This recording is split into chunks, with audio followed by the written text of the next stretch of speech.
Ade Kings. Welcome to Adekemi Talk About Kings. I am Adekemi Adegbes of King's Court. So, I would like to start by asking you a question today.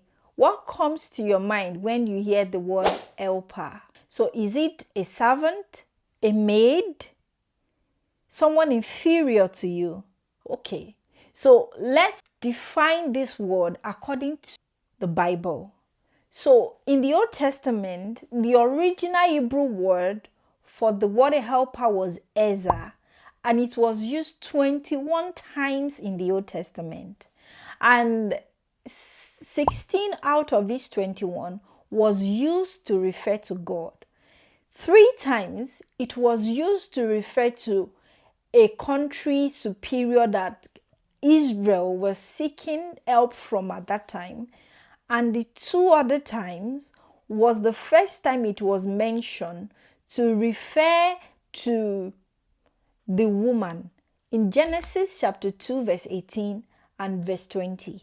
So this means that a helper is someone that will be able to help you in areas that you cannot help yourself, because God can never be inferior to us. And the word Ezer was used to refer to God 16 out of the 21 times that the word was used.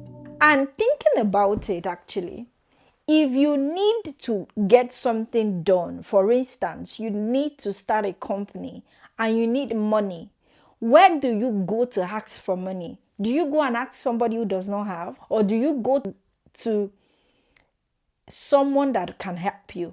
So if you want to go to someone that can help you, and let's say you want to go to the bank, it means that the bank has something that you don't have, and they are helping you to start your company. What I would like us to actually talk about today is, how do you treat your helper?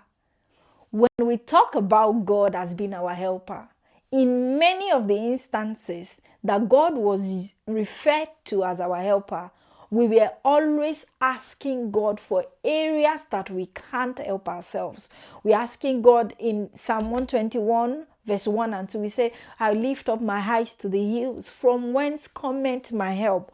My help cometh from the Lord, who made heaven and earth. In some other instances, you hear, my soul wait for the Lord. He is my shield and helper. That's Psalm 33 verse 20. And in so many other instances, everywhere we refer to God as helper, we were asking God for help as a protector, as a shield, as a light, as a guide in every of those areas that we cannot help ourselves.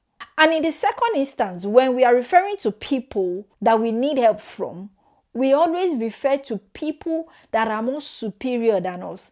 People not entirely superior, but are superior in that particular area that we need help from them. Because Israel was referring to Egypt as an helper, even though they couldn't still get that help from them. And the third instance where the word Ezer has been used to refer to a woman was because the man needed help. God saw that this man is not good for him to be alone. However, I want us to know that God originally created man with the woman in Genesis chapter 1 verse 27, because he said male and female he created them. But as at that time, the woman was still inside the man, because that is the same principle that happened when God told the land to produce trees after their own kind, seeds after their own kind. And in Genesis chapter 2, the Bible said that there was no trees on earth because there was no man yet to till the land. So even though God had created the trees and he had seen it in Genesis chapter 1 and said everything he created was good, he saw the trees, he saw the land. That was the same thing he did with Adam. He had created Eve inside Adam, and he saw that, okay, it is time for me to bring him that help that he needs. And God brought out Eve out of Adam. And Adam acknowledged that when he said, this is the flesh of my flesh. the bone of my bone. He acknowledged that this person was from inside of me.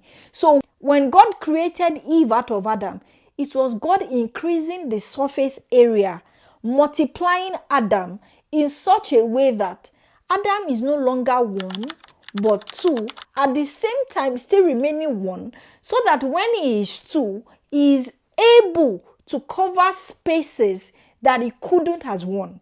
So it means that where Adam was lacking, Eve was sufficient. And where Eve was lacking, Adam was sufficient. So when God created Eve for Adam, it was not because Eve was inferior to Adam. It was Eve coming out of Adam. It was equal and a partner to Adam. I know that you are now saying, but God said the man is the head of the wife. Yes, that is true.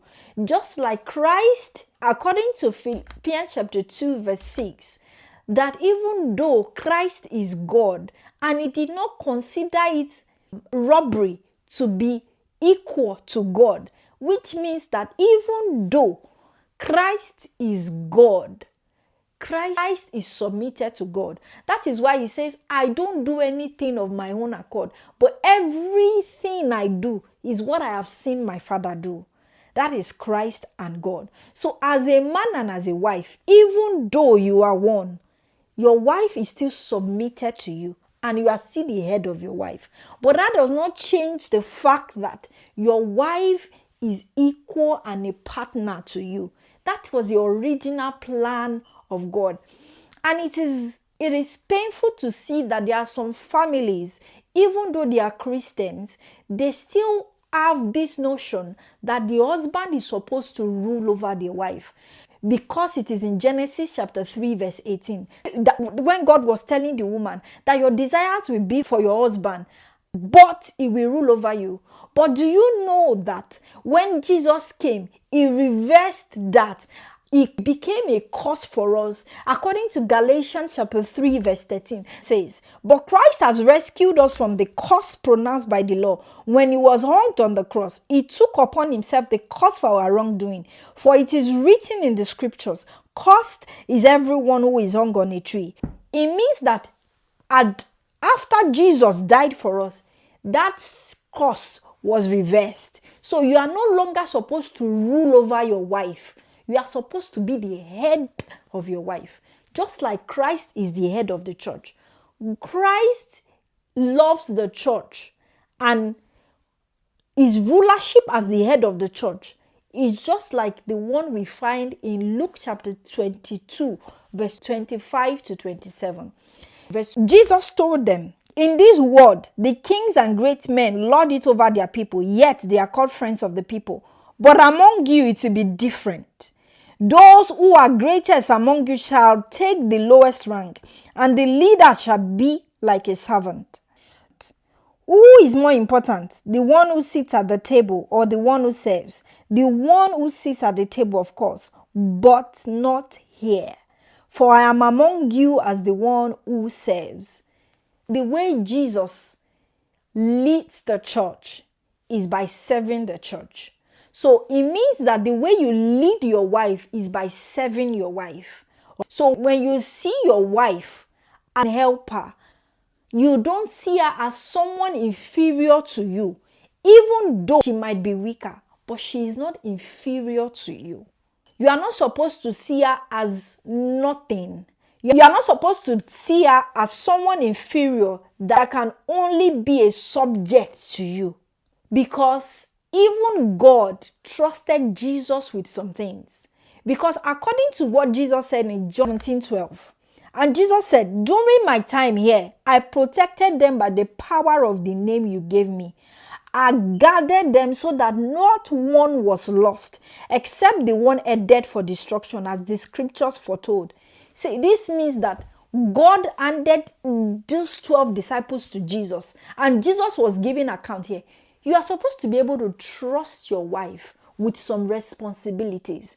Because this person, the way God created a wife, a helper, is supposed to be superior in some areas that you are lacking. Not that she's superior over you, but there are some areas that she is actually more proficient than you. So when God gave her to you as a wife and as a helper, how have you been treating your wife? Do you think that, oh, this woman is inferior and she's not worthy of me listening to her, or you are not grateful to her, you don't honor her, you don't love her? Those are the ways that you treat someone you call a helper. Because even when we look at the people that we call our helper, when we look at someone that has more of the thing than us, sometimes we can even say we love them because of what we want to receive from them. So why is it different when it comes to your wife? Why is it different when you begin to see your wife as a helper and you begin to see her as someone lower than you, as a servant, as a maid, someone just worthy to be in your home doing chores for you? I would like to talk to the single men. For some people, they have this mindset that once they get married, they are not going to do anything again in their house. Since they are going to have a wife, she's going to do the cleaning, she's going to do the cooking, she's going to do this, she's going to do that. And you are beginning to wonder, is this person going to marry a wife, or is this person getting a new maid? So you are supposed to now begin to think of your wife as those other people that you see as your helper. When you see a helper, you know the way you appreciate them. You are grateful for them, for what they are doing for you. Not because that person is bigger than you, but because of that particular area that person is helping you. You appreciate that person. You honor that person. You want to, please that person. That's the kind of attitude you are supposed to have towards your wife, and not be thinking, oh, once I get married, I am not going to do anything again. I'm just going to be sleeping and eating and drinking, which is not supposed to be. You are supposed to also know that this person is equal to you. And I'm going to conclude with this. In 1 Peter chapter 3, verse 7, this is what Apostle Peter says. In the same way, you husbands must give honor to your wives. Treat your wives with understanding as you live together. She may be weaker than you, but she is your equal partner in God's gift of new life.